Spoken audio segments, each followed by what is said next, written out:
Welcome to In the Groove. I'm Dr. Alicia Acey. I hear the word depressed or depression used a lot in everyday vernacular. People often say things like, oh, I feel so depressed, or that was such a depressing movie. But that's really different than true clinical depression. True clinical depression is a really serious issue, and it's something that can affect our moods, our day-to-day lives. It affects our body, it affects our thoughts, it affects our relationships. It can affect how somebody eats, how they sleep. It can affect their work. It can affect how they think about the world. It can affect almost every area of their life. And it's not something that is just somebody who's down or sad. It is not something that reflects weakness. Lately in the media, we've heard of some celebrities like Catherine Zeta-Jones, who is a Tony Award-winning and Academy Award-winning and numerous other award-winning actress, and the wife of Michael Douglas, who has come forward and talked about her own struggle with depression, specifically bipolar II. In my clinical practice, I've had a lot of people come and ask me, what does that mean? What kind of depression is that? And that's a lot of what we're going to be talking about today on the show.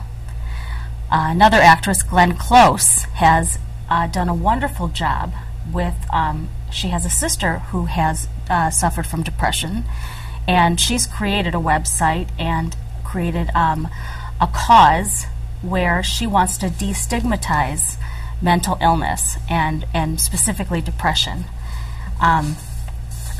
And I believe it's called Bring Change to Mind, and it's a really powerful movement. One thing that I think is really important to know about people who are suffering from depression is that a lot of times they don't even know themselves that that's what they're struggling with. They just know something is wrong. And I hope that on today's show we can highlight some of the symptoms and some some of the things that you can do if you think that somebody you love is suffering from depression, or you yourself think that you might be. So we have Barbara Glidden here, and I wanted to introduce her. I think you mentioned you've got some questions about. I do have a couple questions. The first one is, what are some common triggers for depression? Well, that's a good question. One of the things that I would say as far as depression goes, there are things we could call triggers. I'd more categorize them as like risk factors or potential causes, because I wouldn't want people to think that, if they eat a certain food or do something wrong, that could be a trigger depression. But family history is a big one. If you have a family history of depression, it's a genetic disorder, just like anything else.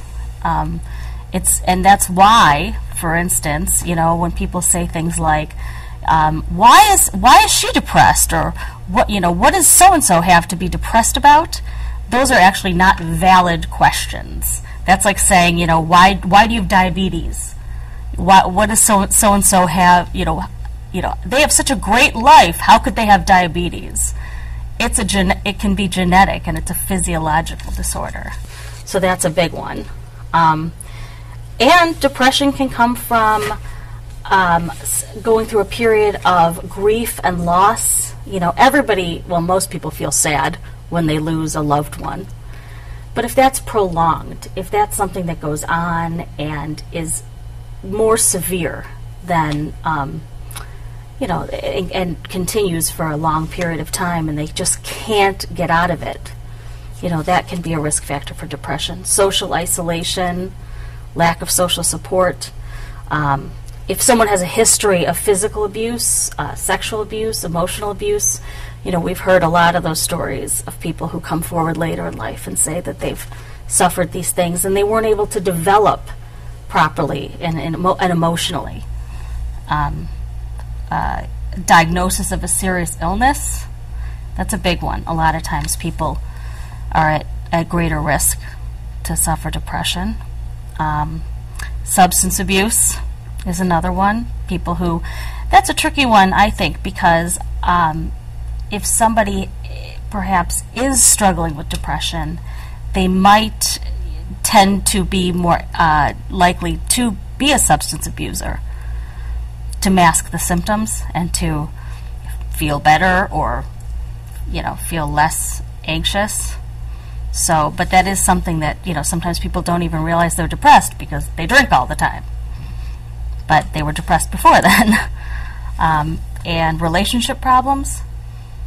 And nowadays, I think we can all identify that financial problems have become a very, very big risk factor for depression.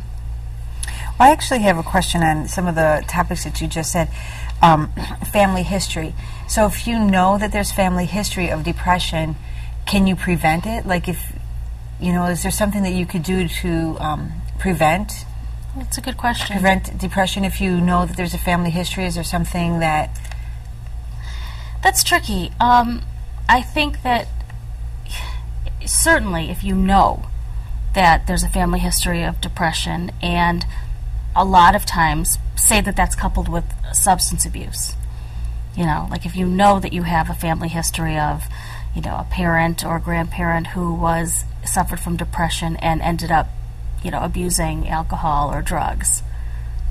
That's something to be aware of, that, you might find yourself going down that path, and you can prevent it. You can prevent that by knowing that, those people who just can't go to college and drink a little bit and be okay, don't, be more aware of those things and more aware of your mood perhaps, and realize that I think that learning the symptoms of depression when you know there's a family history. Some people will know there's a family history of depression and still not really know what depression is.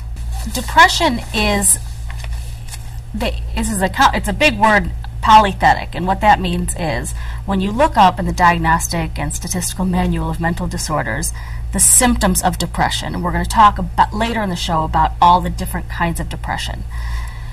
There's a huge list of symptoms, and you need to have a significant number of these symptoms to be considered depressed or to qualify for that diagnosis. But since there's so many, two different people who have a similar type of depression could have two completely different sets of symptoms. So you might think, well, I know so-and-so who says that they suffer from depression, but I don't feel this. How could I also have depression?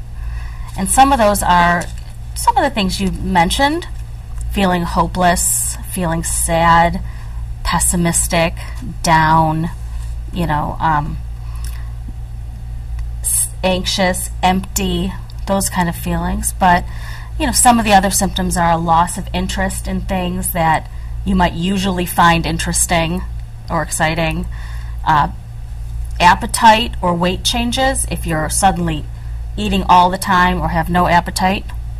Sleep changes, people who can't stop sleeping, or who cannot fall asleep or who cannot stay asleep.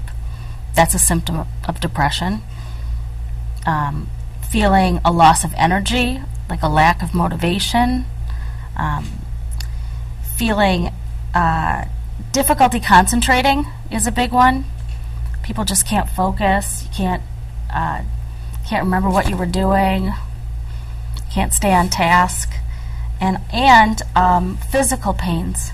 A lot of times, if there's no physiological cause for the physical pain, stomach problems, headaches, that kind of Well, Dr. Acey, those are a lot of great subjects that I would love to get into our next segment. But right now, we have to take a break, and we will talk about those things when we come back.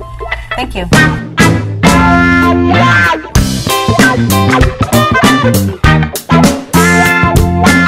I do think I am one of the few remaining optimists out there in the world. I think that no matter what is going on in our economy and in our lives, if you want something and you believe in it and you're willing to go for it and work really hard, there's no reason that we can't all achieve our goals.